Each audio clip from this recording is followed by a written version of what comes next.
आपल्याला या पाठामध्ये 3 मुद्दे पाहायचे आहेत. लोकप्रशासन या संकल्पनेचा अर्थ, महत्त्व आणि व्याप्ती. दुसरा मुद्दा आहे लोकप्रशासन या अभ्यास विषयाचा विकास कसा झाला. आणि तिसरा मुद्दा उदारीकरण, खाजगीकरण आणि जागतिकीकरण याचा लोकप्रशासनावरील परिणाम. त्यापैकी आपण पहिला मुद्दा पाहिला, लोकप्रशासनाचा अर्थ, व्याप्ती आणि महत्त्व. 2 लेक्चर्समध्ये आपण ते पाहिलं. लोकप्रशासन म्हणजे सरकारी प्रशासन. सरकारी प्रशासन अत्यंत महत्त्वाची भूमिका बजावतं. जे सरकारी प्रशासन करू शकतं ते खाजगी प्रशासनाला जमेलच असं नाही. त्यामुळे कितीही खाजगीकरणाचा डंका पिटत असला तरी लोकप्रशासनाचं आपलं एक वेगळं महत्त्व आहे, हे आपण पाहिलं. आणखीनही बऱ्याच गोष्टी आपण सविस्तर पाहिल्या. जर तुम्ही ते व्हिडिओ पाहिला नसेल किंवा तो क्लास अटेंड केला नसेल तर मागचे व्हिडिओ जाऊन पहा, म्हणजे तुम्हाला ते लक्षात येईल. आज आपल्याला पाहायचं आहे ते 3 संकल्पना: उदारीकरण, खाजगीकरण आणि जागतिकीकरण. Liberalisation, privatisation and globalisation. त्याचा शॉर्ट फॉर्म LPG असं करतात. LPG म्हटल्यानंतर आपल्या डोळ्यापुढे येतो तो लिक्विफाईड पेट्रोलियम गॅस. ते त्याचं जो विस्तार आहे, नामविस्तार, तो पण बरोबर आहे. पण आपल्याला इथे वापरायचा आहे तो लिबरलायझेशन, प्रायव्हेटायझेशन अँड ग्लोबलायझेशन. मराठीमध्ये पण एक त्याचा शॉर्ट फॉर्म लोकांनी आता केला आहे. ते खाऊजा असं म्हणतात. खाजगीकरण, उदारीकरण आणि जागतिकीकरण. तर या 3 संकल्पना काय आहेत, त्याचा अर्थ काय, हे आपल्याला पहिल्यांदा आता पाहायचं आहे. त्याच्यासाठी थोडंसं इतिहासामध्ये आपण जाऊ आधी. 3 प्रकारच्या प्रमुख अर्थव्यवस्था जगभरामध्ये साधारणपणे दिसून येतात. त्याच्यामध्ये पुन्हा आणखीन बारकावे असतील, पण या 3 पैकी कुठल्या तरी कॅटेगरीमध्ये त्याचं क्लासिफिकेशन किंवा त्याचं वर्गीकरण आपण करू शकतो.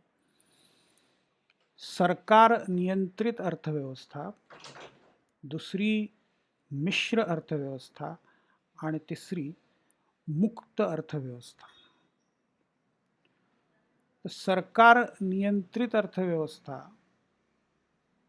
ही साधारणपणे समाजवादी, साम्यवादी राष्ट्रांकडून आपल्याकडे आली.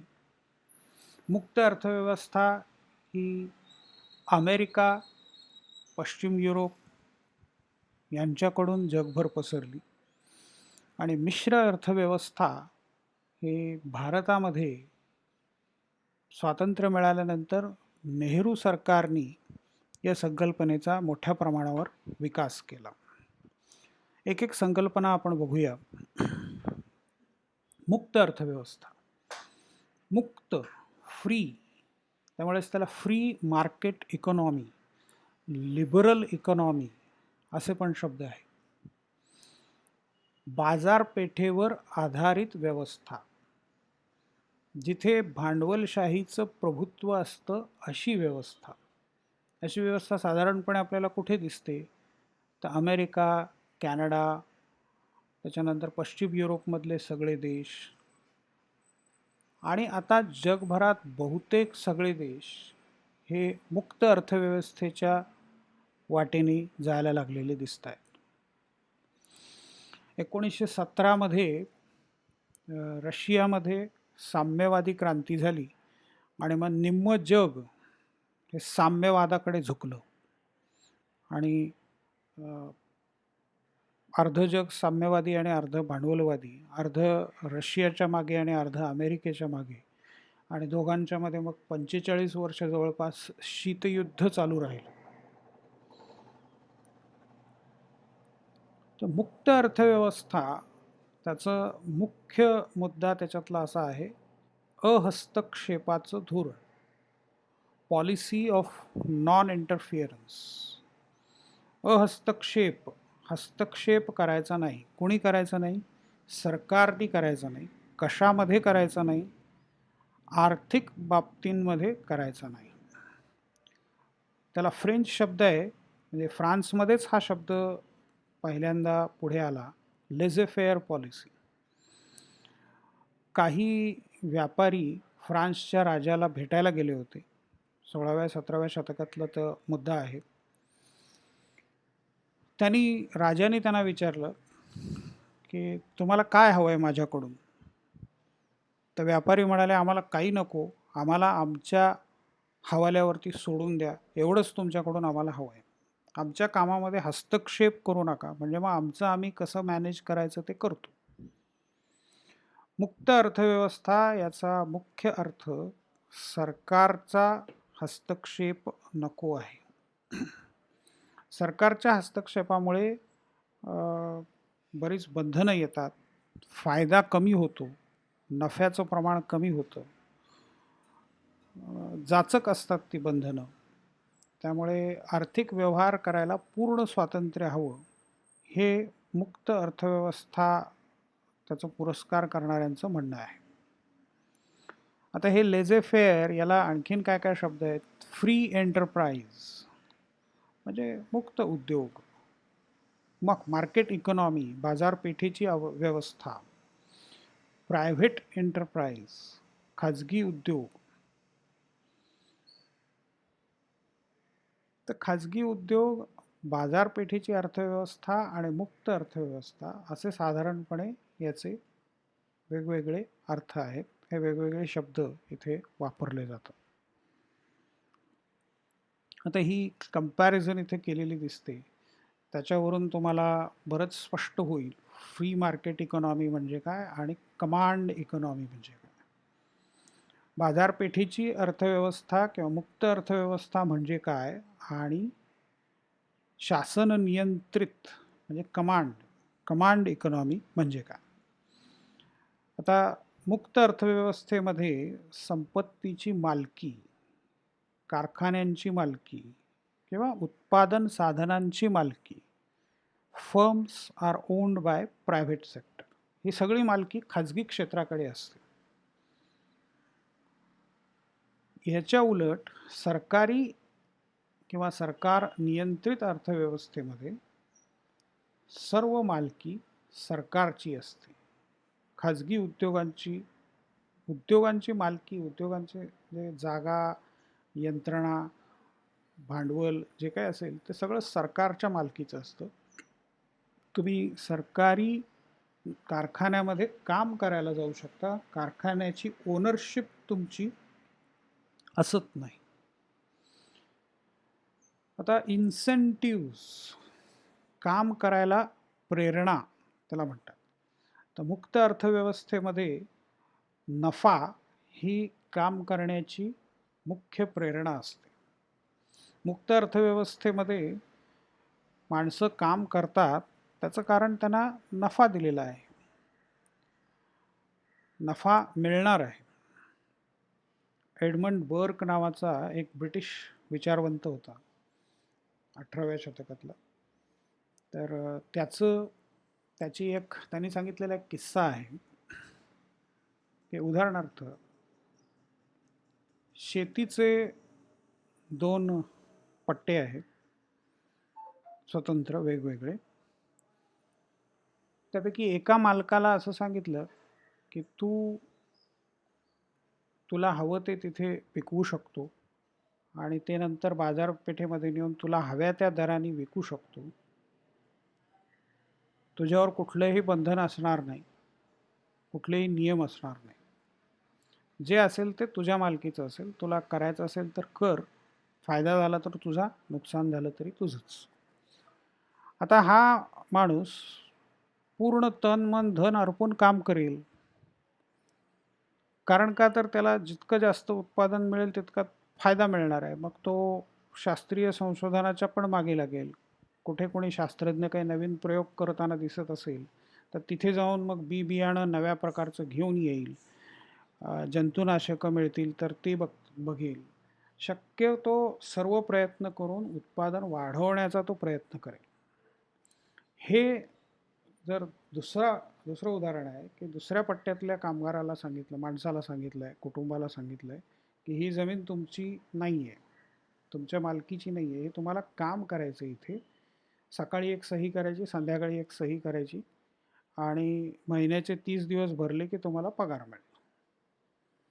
तो पगार उत्पादनाशी संबंधित असणार नाही, उत्पादन कितीही असलं तरी तुम्ही हजर राहिलात म्हणून तुम्हाला पगार मिळणार आहे.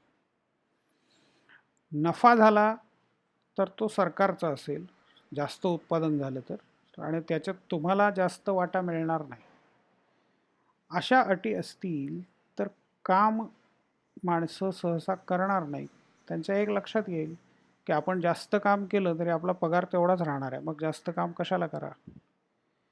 उलट आधीच्या उदाहरणामध्ये आपण बघितलं होतं की तो जास्त काम करेल, रात्रंदिवस तन मन धन अर्पून काम करेल. याचं कारण त्याला माहिती आहे की जेवढं जास्त उत्पादन तेवढा जास्त नफा, आणि तो मिळवण्यासाठी तो प्रयत्न करेलच.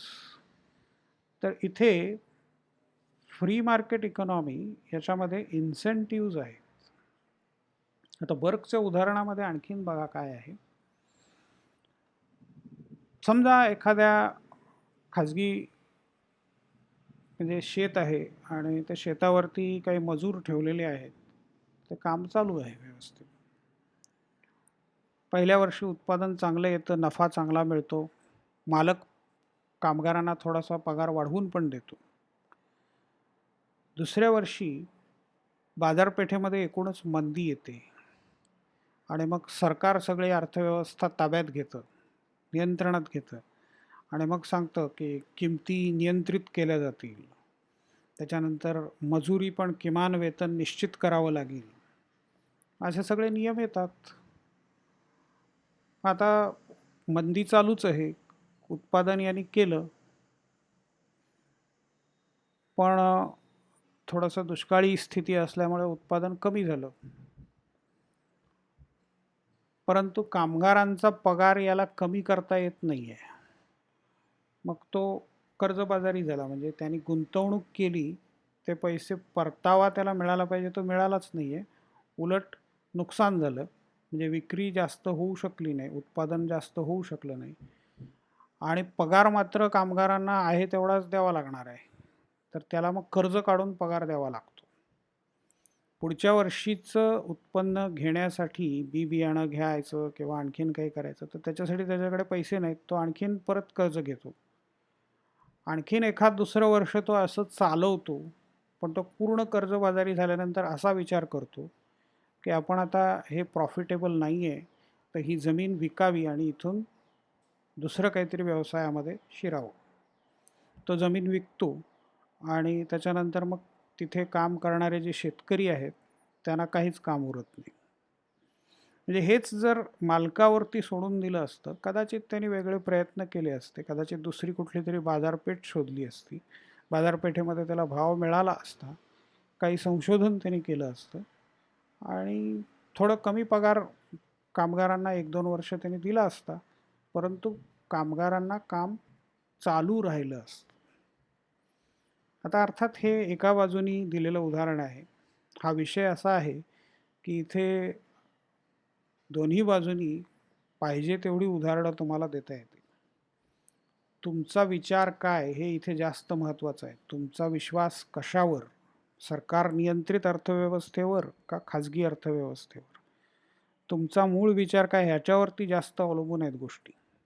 कारण दोन्हीचे तेवढेच फायदे आणि तोटे दोन्हीचे समर्थक सांगू शकतील किंवा विरोधक असतील ते सांगू शकतील. तर इथे दुसरं वाक्य बघा तुम्ही इन्सेंटिव्हजमध्ये, government give little incentive to be efficient and profitable. सरकारी उद्योगांमध्ये काम करण्यासाठी प्रेरणा हा प्रकार नाहीच आहे. त्यामुळेच सरकारी उद्योगांमध्ये सगळं संथपणे काम चालताना दिसतं. किमती, मुक्त अर्थव्यवस्थेमध्ये किमती कशा ठरवल्या जातात, तर डिमांड आणि सप्लाय ह्याच्या आधारावरती ठरवल्या जातात. मागणी आणि पुरवठा म्हणजेच मार्केटचं जे काही तंत्र आहे त्याच्यावरती ठरवलं जातं. सरकारी अर्थव्यवस्थेमध्ये मात्र सरकार किमती ठरवून देतं, नियंत्रित करतं, त्या वाढवणं किंवा कमी करणं सगळं सरकारच्या हाती असतं.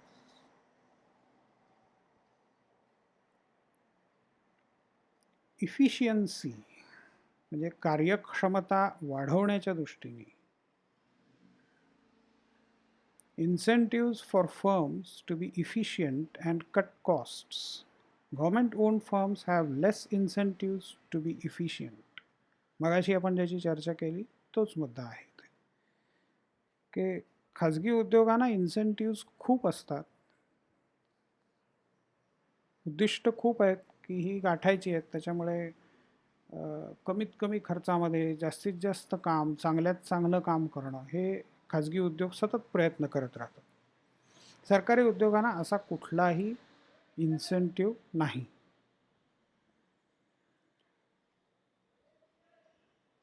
इक्वॅलिटी, आता हा परत आणखीन वादाचा मुद्दा आहे. समानता मार्केट इकॉनॉमीमुळे प्रस्थापित होते किंवा नाही. आता मार्केट इकॉनॉमी या बाजारपेठेच्या अर्थव्यवस्थेचे समर्थक असं म्हणतात की एकदा का तुम्ही आर्थिक स्वातंत्र्य दिलं की प्रत्येकजण उद्योगी होईल, मग जे आळशी असतील ते मागे पडतील, जे काम करणार नाहीत ते मागे पडतील, पण जे काम करतील त्यांना फायदा मिळेलच आणि आपोआपच सगळे श्रीमंत होतील आणि त्याच्यामुळे समानता समाजामध्ये आपोआप प्रस्थापित होईल. ह्याच्या उलट काही जणांचं म्हणणं असं आहे की मुक्त अर्थव्यवस्थेमुळे समाजामध्ये असमानता वाढीला लागते आणि सरकार नियंत्रित व्यवस्थेमध्ये समानता प्रस्थापित करण्याचा प्रयत्न केला जातो. आता सरकारी नियंत्रित व्यवस्थेमध्ये समानता प्रस्थापित होते का? साम्यवादी प्रयोग जो झाला 1917 पासून 1990 पर्यंत, जवळपास 70 वर्ष जो प्रयोग झाला तो नंतर असफल झाला असं दिसतं. म्हणजे निदान त्या व्यवस्था उद्ध्वस्त झाल्या त्याच्यावरून तरी तसं म्हणायला हरकत नाही. त्यामुळे इथे पण थोडंसं परत वादग्रस्त आहे की कोणती बाजू घ्यावी. आता ह्याची काही उदाहरणं त्यांनी दिलेली आहेत.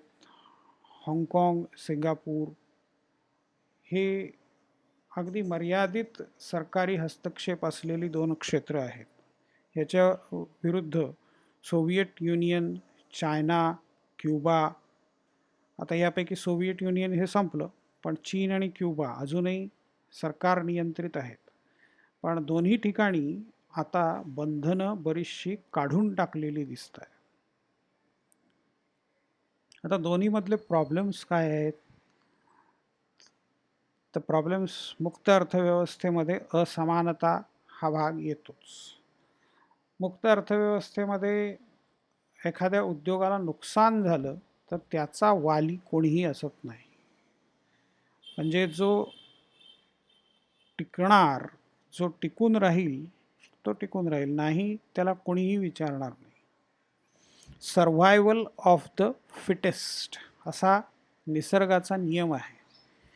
म्हणजे जे फिट आहेत, जे जगायला लायक आहेत ते टिकून राहतील, बाकीचे सगळे उद्ध्वस्त होतील.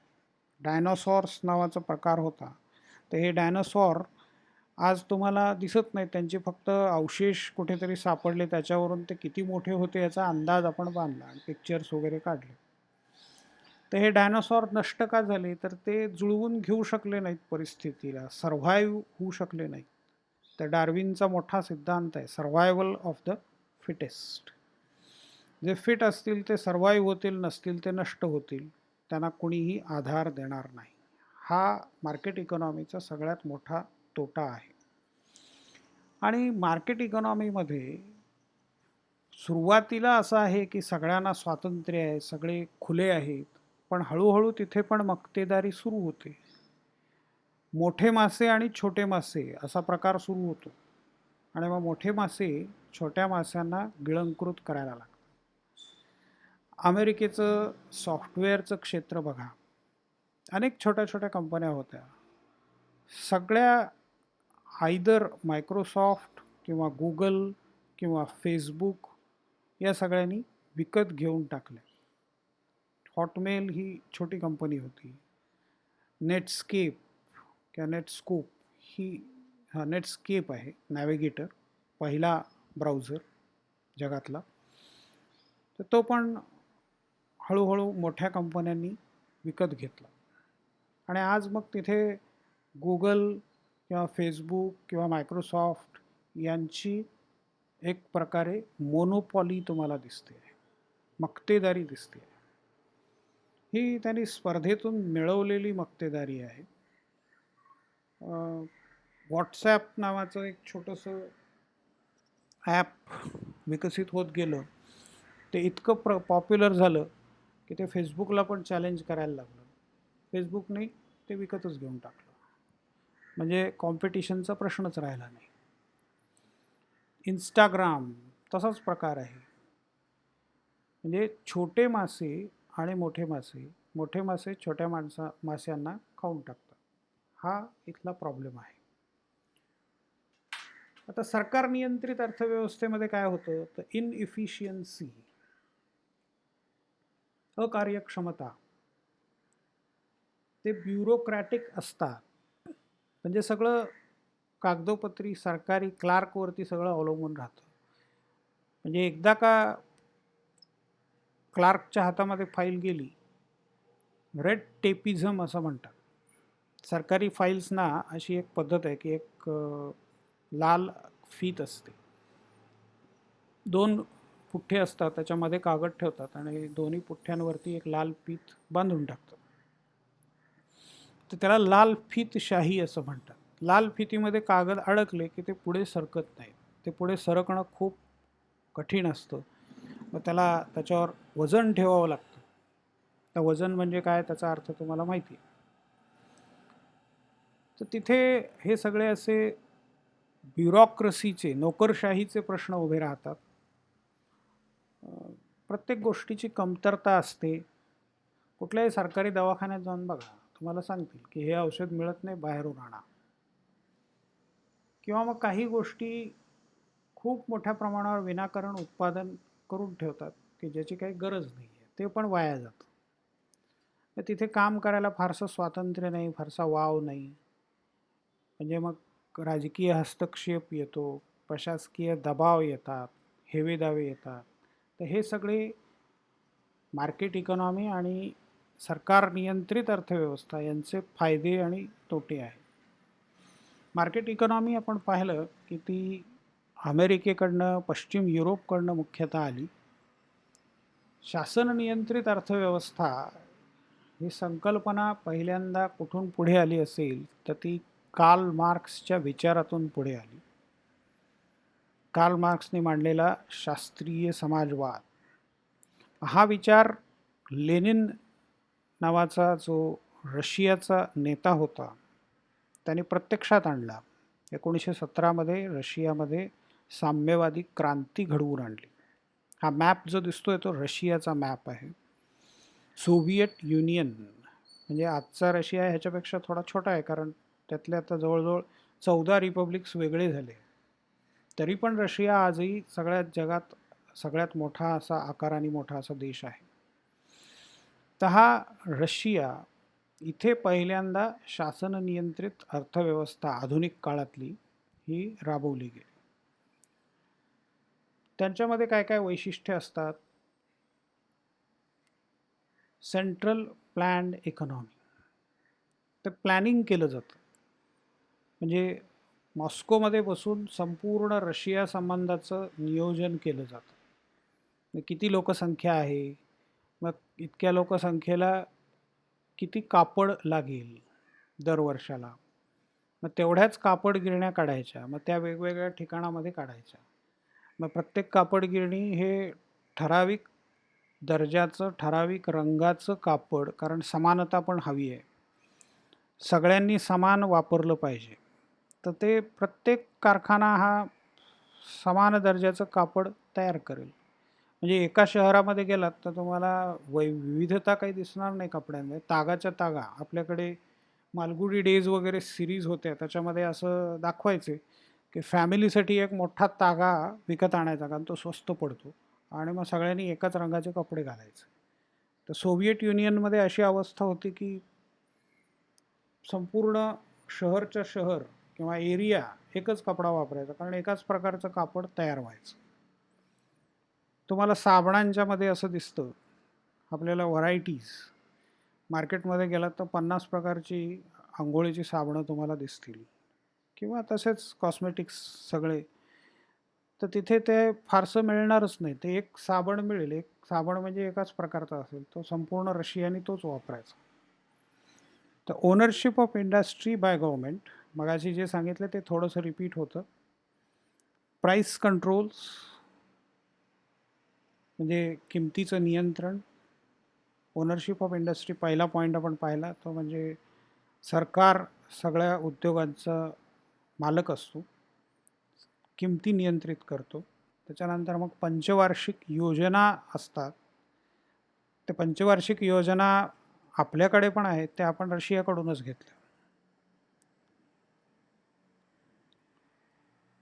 Inefficient firms protected. आता हे थोडंसं टीकात्मक वाक्य आहे. म्हणजे जे फर्म एखादा कारखाना सुरू केला, मग तो कसाही काम करेना, तो चालू राहणार, कारण मग त्याच्यातल्या कामगारांचं हित जपलं पाहिजे. मग तोट्यात आला तरी ते काम चालू राहणार.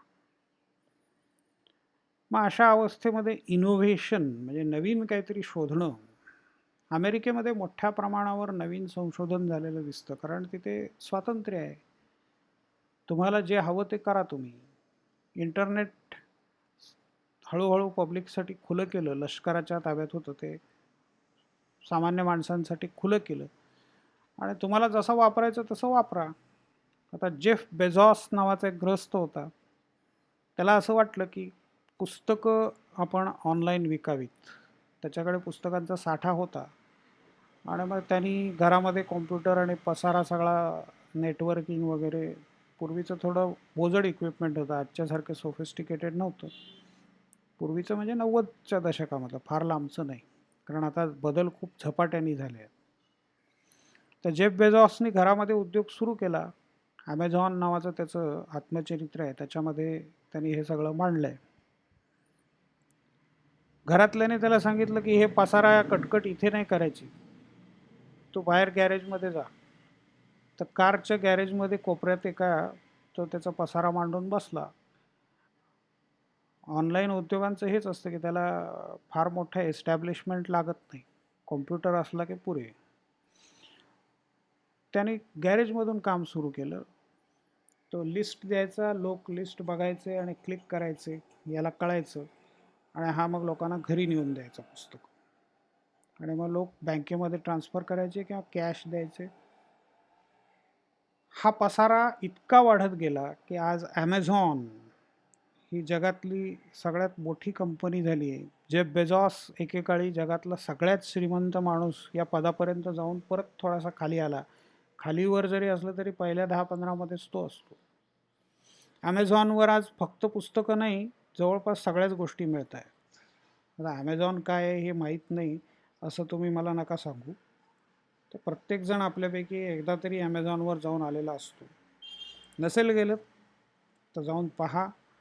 ऑनलाईन आत्ताच्या काळामध्ये तर बहुतेकांनी काहीतरी मागवलेलं असेलच. मग याच्यामध्ये श्रीमंत, गरीब, खेडं, शहर सगळं आलं. सगळेच वापर या गोष्टींचा करताना दिसतात. ॲमेझॉन वापरलं नसेल, फ्लिपकार्ट वापरलं असेल, आणखीन काहीतरी वापरलं असेल. पण हे सगळं शक्य कशामुळे झालं तर अमेरिकेमध्ये असलेलं स्वातंत्र्य. त्याच्यामुळे इनोव्हेशन, सतत नवीन नवीन काहीतरी घडत राहतं अमेरिकेमध्ये. आता अमेरिकेत अंतराळ क्षेत्रामध्ये खाजगी उद्योगाला परवानगी दिली आहे. तर त्यांनी चंद्रावरती टुरिझम, मंगळावरती टुरिझम असल्या कल्पना मांडायला सुरुवात केली. चंद्रावर आपण वस्ती करून राहायचं वगैरे वगैरे, चंद्रावरचं पाणी इकडे आणायचं, काय काय काय काय कल्पना मांडायला सुरुवात केली आहे. तर इनोव्हेशन हे होत राहतं, पण ते सरकार नियंत्रित अर्थव्यवस्थेमध्ये होणं कठीण आहे. अन्यथा म्हणजे सरकारने मुद्दाम काही शास्त्रज्ञांना त्याच्यासाठी तयार केलं आणि ते काम करायला लावलं तरच ते गोष्टी विकसित होतील.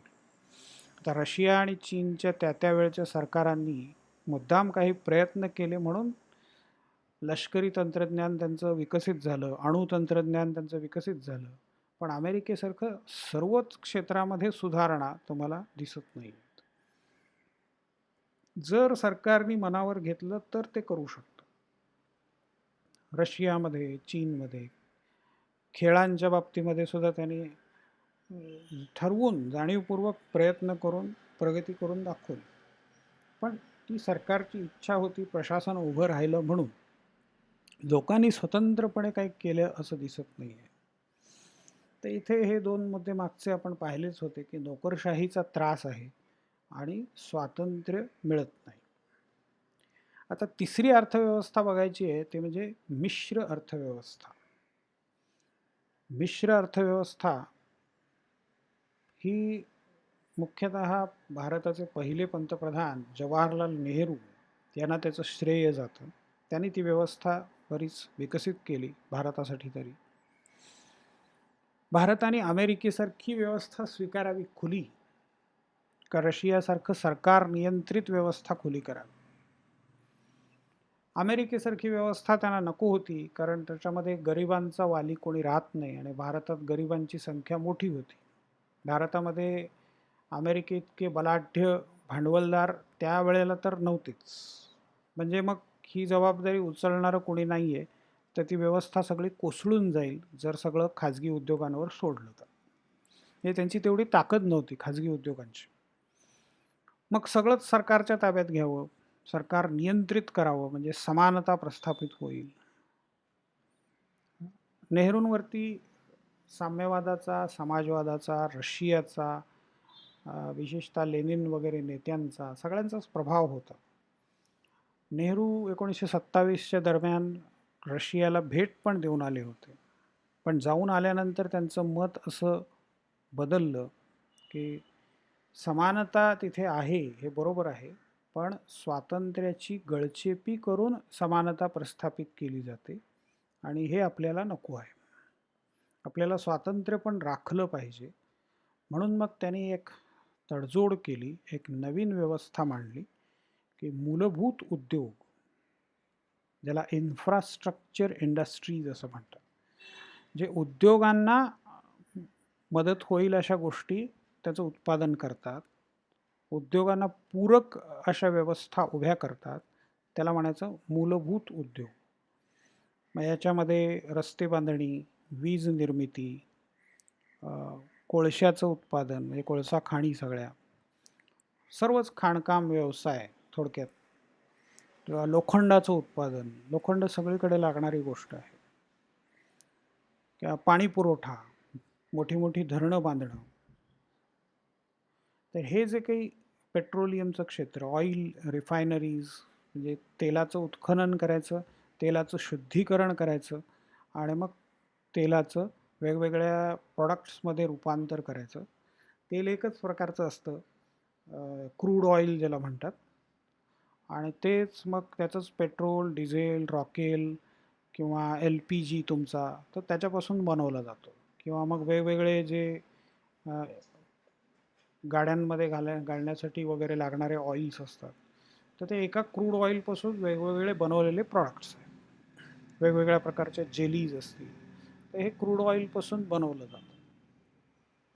तर हा क्रूड ऑइल इंडस्ट्री जी आहे किंवा ऑइल रिफायनरीजची इंडस्ट्री आहे, ती मूलभूत उद्योग झाला, इन्फ्रास्ट्रक्चर इंडस्ट्रीज. तर हे मूलभूत उद्योग हे सरकारच्या ताब्यात असतील आणि ग्राहक उपयोगी वस्तूंचे उत्पादन खाजगी उद्योगांच्या हाती असेल. मग त्याच्यामध्ये खाण्यापिण्याचे पदार्थ आले, शेती ही पहिल्यापासूनच आपल्याकडे खाजगी राहिलेली आहे, त्याचं कधी सरकारीकरण केलं नाही. त्याच्यानंतर कॉस्मेटिक्स सर्व प्रकारचे,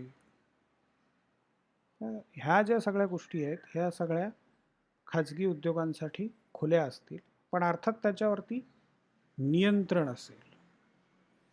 मिक्स्ड इकॉनॉमी हे पोस्टर बघा, म्हणजे तुमच्या लक्षात येईल की पब्लिक आणि प्रायव्हेट यांचं कॉकटेल तो करतोय, मॉकटेल करतोय, कॉकटेल करतोय, काय तुम्हाला म्हणायचं ते म्हणू शकता. अर्थ समजणं महत्त्वाचं आहे माझ्या दृष्टीने. तर काही गोष्टी खाजगी उद्योगांच्या आणि काही गोष्टी चांगल्या ज्या आहेत त्या सार्वजनिक उद्योगांच्या एकत्रित करून मिश्र अर्थव्यवस्था तयार कर. तर आपली व्यवस्था ही पहिल्यापासून अशा प्रकारची मिश्र अर्थव्यवस्था राहिलेली आहे. मोठे मोठे सार्वजनिक उद्योग उभे करण्यात आले. त्याला नेहरूंनी असं म्हटलं होतं की टेम्पल्स ऑफ मॉडर्न इंडिया. ते ही मोठे मोठे टेम्पल्स त्यांनी उभी केली, देवालयं उभी केली आणि त्यांनी खाजगी उद्योगांसाठी एक सुंदर असा रस्ता तयार करून दिला, मार्ग आखून दिला आणि मग त्याच्यावरून प्रवास करत खाजगी उद्योग हळूहळू मोठे झाले आणि मग आज ते एवढे बलदंड झालेले आहेत की आज ते त्याच सार्वजनिक उद्योगांच्या जीवावर उठलेले दिसतात भारतामध्ये. आज ते म्हणतात की खाजगीकरण झालं पाहिजे, सर्व उद्योग सरकारी जे आहेत ते खाजगी उद्योगांना विकून टाका. बँकांच्या बाबतीत पण असं एक विधान केलं गेलं की ज्या तोट्यात आलेल्या बँका आहेत त्या सगळ्यांचं एकत्रीकरण करा, मर्जर करा आणि ज्या चांगल्या चाललेल्या बँका आहेत त्या खाजगी उद्योगांना विकून टाका. म्हणजे तुम्हाला तुमचा पैसा परत मिळेल, तो तुम्ही कल्याणकारी योजनांसाठी वापरू शकाल आणि जे तोट्यात चाललेल्या बँका आहेत त्यांचा तोटा पण कमी होईल. तर त्याप्रमाणे मग आता तुम्हाला दिसेल की स्टेट बँकेचं मर्जर केलं गेलं. त्याच्या ज्या वेगवेगळ्या शाखा होत्या त्या सगळ्या एकत्रित आणून एक मोठी स्टेट बँक ऑफ इंडिया आता तयार केलेली आहे. असेच हळूहळू मर्जर होत जातील. आता आपली व्यवस्था बदलायला लागलेली दिसते.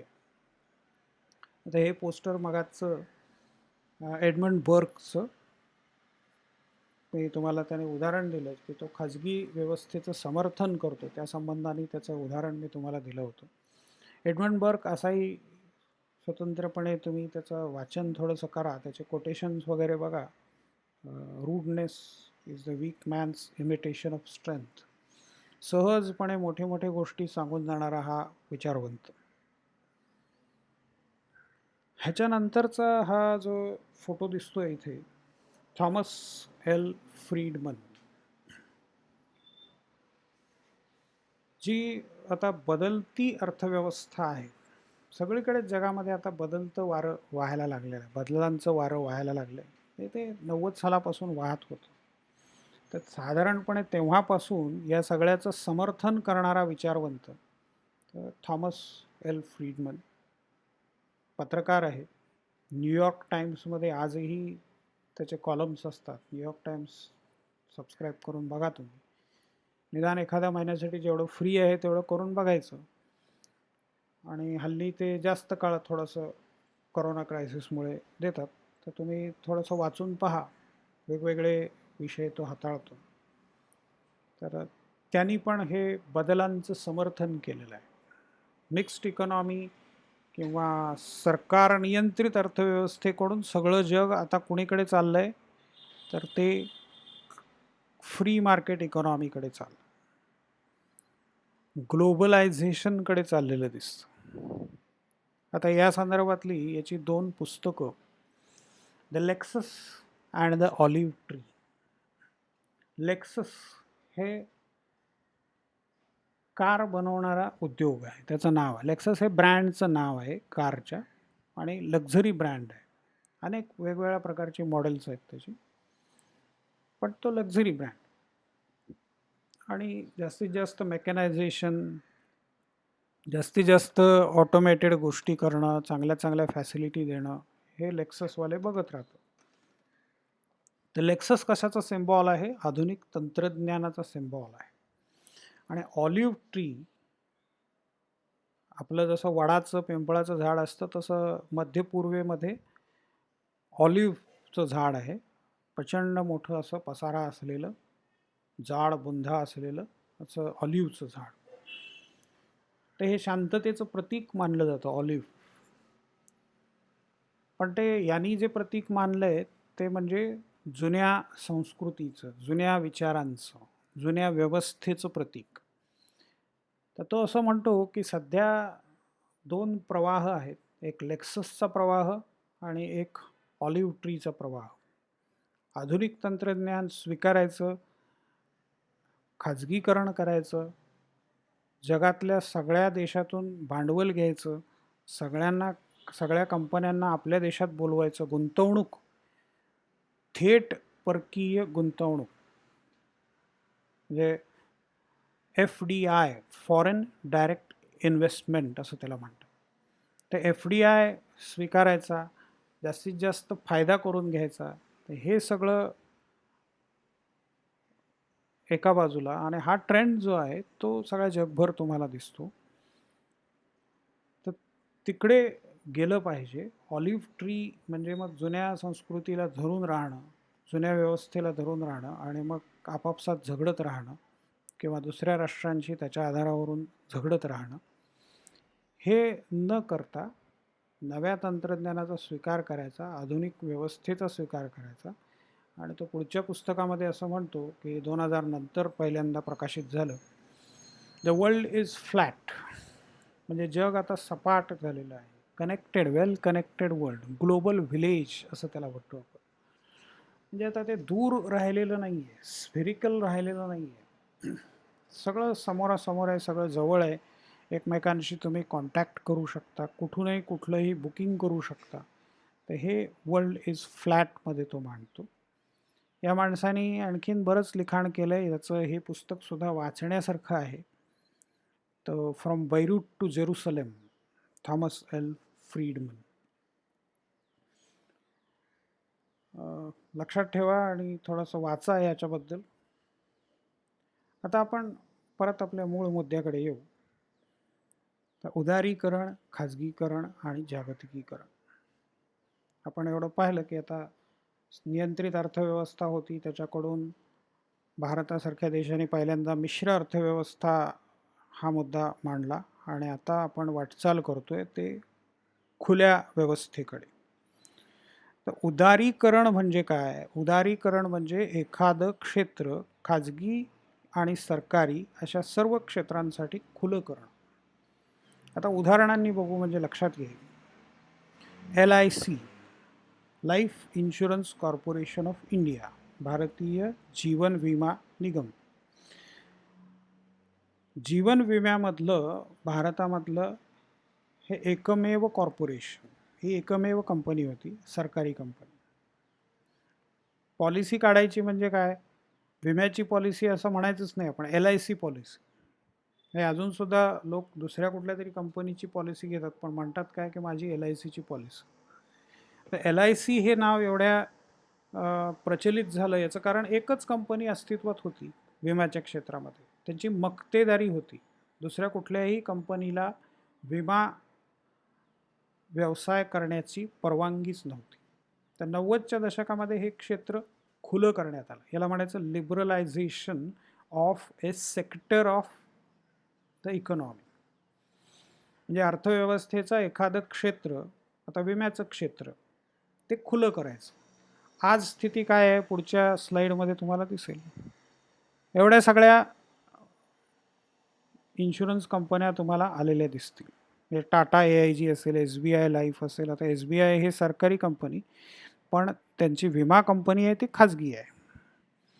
मग बजाज आणि अलियन्स म्हणजे बाहेरच्या कंपन्यांबरोबर, मल्टीनॅशनल कंपन्यांबरोबर करार करून जॉईंट कंपनीज पण लोकांनी काढलेल्या आहेत. HDFC स्टँडर्ड लाईफ किंवा ICICI प्रुडेन्शियल किंवा Bharti AXA, Kotak life insurance, ING Vysya, वेगवेगळ्या कंपन्या तुम्हाला इथे आलेल्या दिसतील. म्हणजे हे क्षेत्र खुलं झालं. पेट्रोलियमच्या क्षेत्रामध्ये पूर्वी काय असायचं, फक्त भारत पेट्रोलियम किंवा हिंदुस्तान पेट्रोलियम किंवा इंडियन ऑइल, ते आहेतच. पण त्याच्याबरोबर तुम्हाला आता काय काय दिसतं, रिलायन्स, SR किंवा टाटा पेट्रोलियम, किंवा त्याच्याही पलीकडे ONGC सुद्धा सरकारी होती, हे लक्षात घ्या. ऑइल इंडिया लिमिटेड सरकारी. पण आता हे सगळे खाजगी उद्योग त्याच्यामध्ये शिरलेले दिसतात. परदेशातून कंपन्या, शेल डच कंपनी, ब्रिटिश आणि डच कंपनी आहे, तर त्यांचे पण पेट्रोल पंप तुम्ही पाहिले असतील रस्त्यावरती. टोटाल नावाची, टोटल स्पेलिंग आहे पण ते फ्रेंच कंपनी आहे, त्याचा उच्चार तोताल. तर तोताल नावाची फ्रेंच कंपनी, ते पण आपल्याकडे काही ठिकाणी त्याने पेट्रोल पंप प्रस्थापित केलेले आहे. पूर्वी दूरदर्शन हे एकमेव चॅनल होतं की जे हळूहळू सगळीकडे अवेलेबल झालं. ते सगळीकडे नव्हतं. पहिल्यांदा फक्त हिंदी आणि इंग्लिश, मग नंतर प्रादेशिक भाषा हळूहळू आल्या. त्याच्यानंतर आकाशवाणी आणि दूरदर्शन यांना एकत्रित करणारं प्रसार भारती हे कॉर्पोरेशन स्थापन झालं.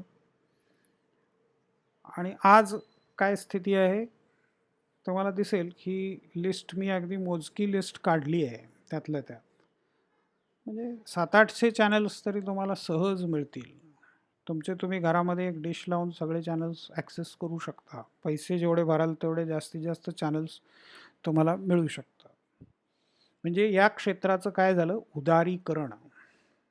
म्हणजे पेट्रोलियम क्षेत्राचं उदारीकरण झालं.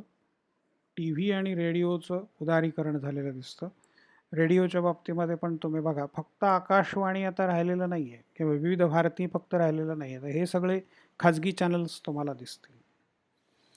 दूरसंचार क्षेत्रामध्ये काय स्थिती होती तीच आहे की dot, department of telecom, Bharat दूरसंचार किंवा आता इंडिया टेलिकॉम म्हणतात त्याला, त्यांनी हळूहळू नंतर BSNLची स्थापना केली, भारत संचार निगम लिमिटेड, संपूर्ण भारतासाठी, आणि MTNL मुंबई आणि दिल्ली या 2 महानगरांसाठी.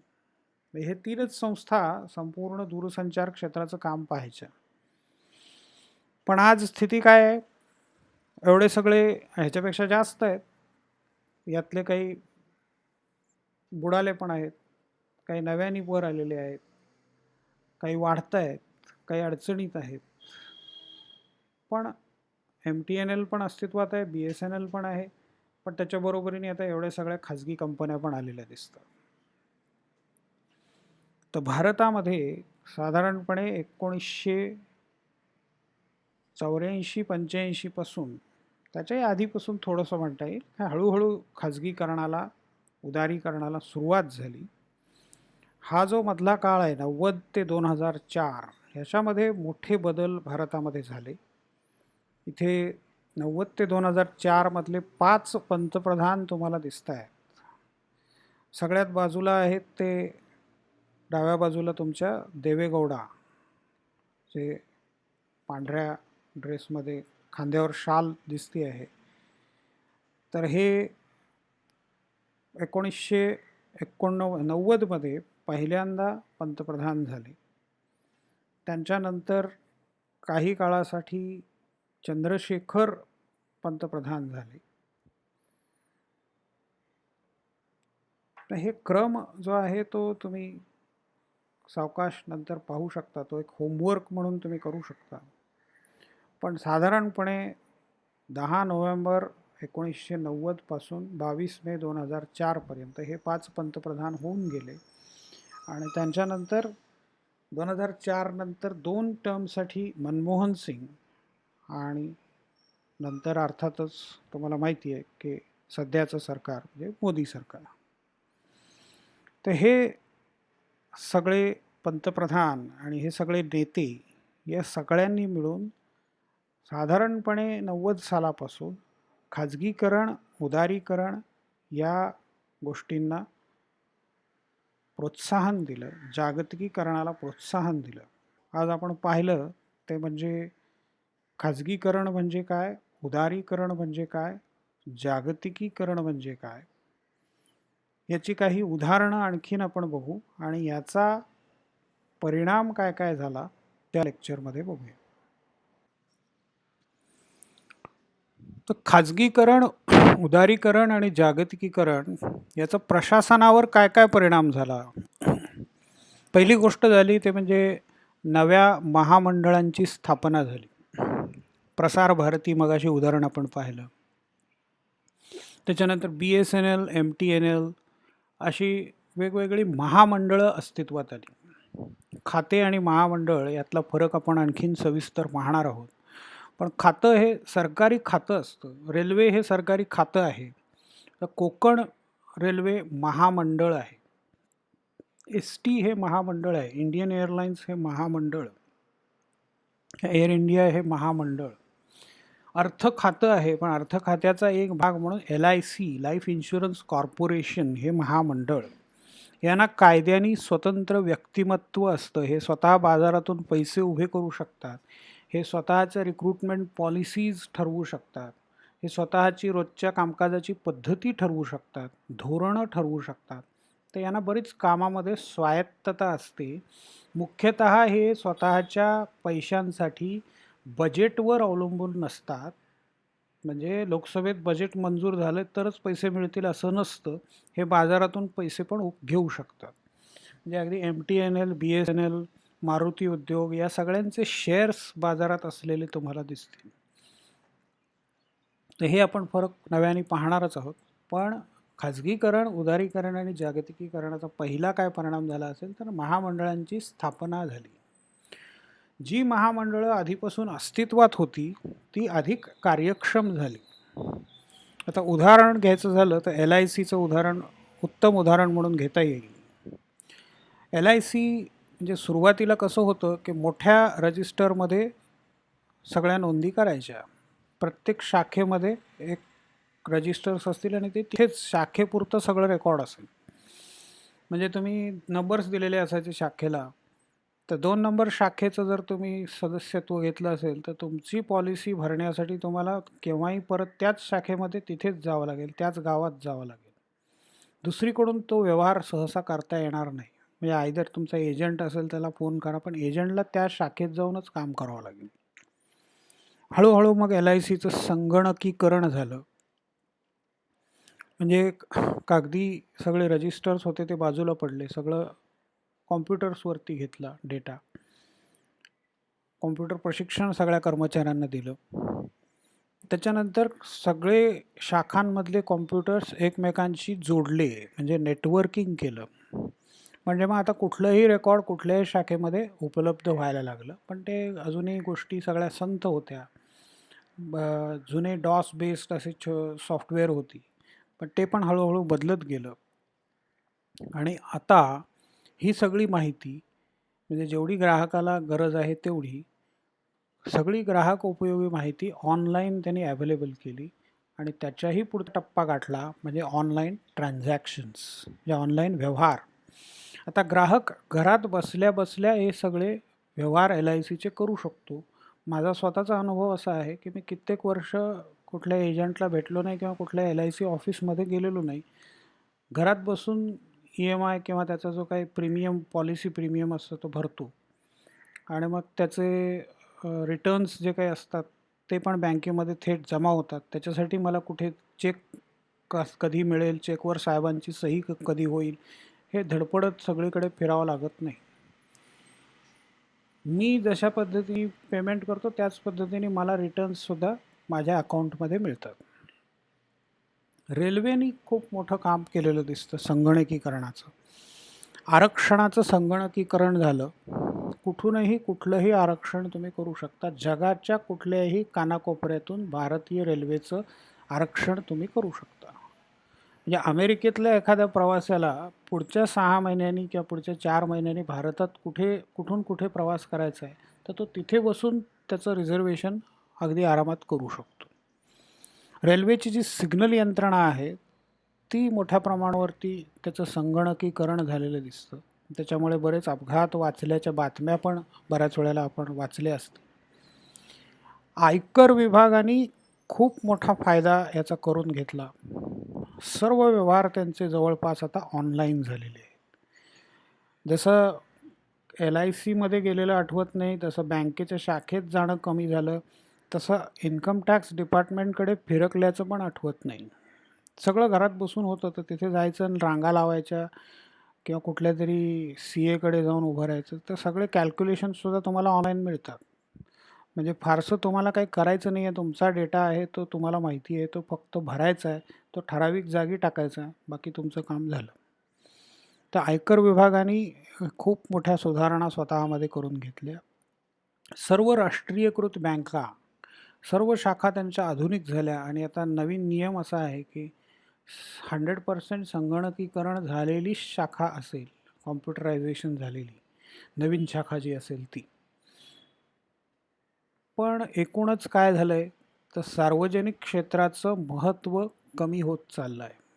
कारण चांगले चांगले उद्योग त्यांचं खाजगीकरण झालं आहे. उदाहरणार्थ बघा, VSNL विदेश संचार निगम लिमिटेड भारतात इंटरनेट पहिल्यांदा यांनीच आणलं. म्हणजे मी माझं पहिलं अकाउंट उघडलं ते VSNLचं अकाउंट होतं. दुसरी कुठली सर्व्हिस देणारी कंपनीच नव्हती. खाजगी कंपन्या अस्तित्वातच नव्हत्या. इंटरनेट प्रोव्हायडर्स किंवा तेवढ्या रिलायबल नव्हत्या त्यावेळेला. तर VSNLचं टाटा टेलिकम्युनिकेशन्स या टाटा कम्युनिकेशन्स झालेलं दिसतं. टाटानी VSNL पूर्णतः विकत घेतली. हे एक प्रकारे झालेलं खाजगीकरण. दुसऱ्या प्रकारचं खाजगीकरण मारुती उद्योग लिमिटेड हे सरकारी उद्योग होता. तर सुझुकी कंपनीने त्याच्यामध्ये पार्टनरशिप घेतली. त्याच्यानंतर त्याचे शेअर्स आम जनतेला उपलब्ध करून देण्यात आले आणि त्याच्यामुळे मारुती कंपनीसुद्धा आता खाजगी झालेली दिसते. अशा खाजगीकरण झालेल्या उद्योगांमध्ये मग अर्थातच बऱ्याच ठिकाणी कामगारांचे हाल सुरू झाले. मग हे मणीसरचा कारखाना आहे हिमाचलमधला मारुती सुझुकीचा, तिथे बरीच वर्ष झाले प्रॉब्लेम्स आहेत. आंदोलनं सुरू झाली. मग त्या आंदोलनांमध्ये हळूहळू राजकीय पक्ष पण शिरले. मग त्याला राजकीय रंग मिळाला आणि मग मोठ्या प्रमाणावरती पोलीस दलाचा किंवा बळाचा वापर तिथे झाला. तर हे सगळे परिणाम आहेत आधुनिकीकरणाचे किंवा खाजगीकरण, उदारीकरण आणि जागतिकीकरणाचं. तर मक्तेदारीची सवय लागलेल्या उद्योगांना काम करणं अवघड होऊन बसलं. म्हणजे MTNL उदाहरणार्थ, म्हणजे ताजं उदाहरण डोक्यात आहे माझ्या म्हणून म्हटलं की MTNLचं कार्ड चालत नाही आहे. त्याच्यासाठी 5 वेळेला हेलपाटे घातल्यानंतर त्यांनी काहीतरी त्याच्यामध्ये सुधारणा करून दिली. खाजगी उद्योगांमध्ये हे झालं नसतं. मी दुसरा पर्याय काही दिवसांनी शोधला आणि दुसरं एक कार्ड घेतलं आणि माझं काम झालं. हे आत्ता शक्य आहे, पूर्वी शक्य नव्हतं. MTNLचीच मक्तेदारी होती. म्हणजे सिम कार्ड मिळणार तर MTNLचंच मिळणार. मग 5 नाही 10 वेळेला हेलपाटे तुम्हाला घालायला लागले तरी पर्याय काहीच नव्हता. आज पर्याय उपलब्ध झालेत. त्याच्यामुळे MTNL, BSNL किंवा आणखीन असेच काही सरकारी उद्योग जे आहेत ते हळूहळू मागे पडायला लागलेले दिसतात. तर मक्तेदारीची सवय लागलेल्या उद्योगांना काम करणं अवघड जातं. आता याच्यामध्ये आपल्याला जागतिकीकरणासंबंधी आणखीन थोडं पाहायचं आहे. तर ते आता सगळं पुढच्या लेक्चरमध्ये आपण पाहू.